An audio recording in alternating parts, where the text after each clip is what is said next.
Ar manīm nedēļas sākumā sazinājās viena kompānija, kas nodarbojās ar siltumnīcu tirdzniecību Latvijā. Un viņi teica, ka, zini, veco zēnu, ne visas kompānijas ir gluži tādas, tā kā tu aprakstīji. Brauc pie mums, izrunāsimies, un mēs tev varam piedāvāt siltumnīcu pēc viņu vārdiem, bez nekādiem nosacījumiem. Nu ko, atbrauc uz Rīgu. Durvju salons, vienmēr sakot, pie bijušā Poliplasta veikala, jā. Nezinu, Nīdzgales un Degavas ielas krustojums. Redz, kur vot šitāda te, jā. Nu,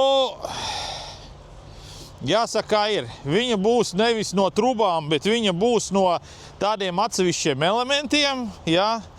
Nezinu, ko tas nozīmē, bet saka, ka it kā būšot baigi labā. Pēc tehniskajiem dokumentiem tā siltumnīca it kā turot 160 kg uz kvadrātmetru. Vai tā ir taisnība vai nav, ne mazākās nojausmas man.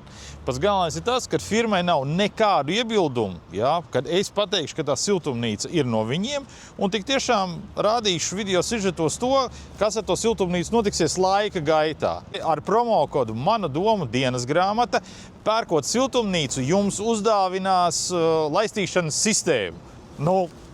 Super taču, vai ne? Labums ir mani, jums, visiem forši.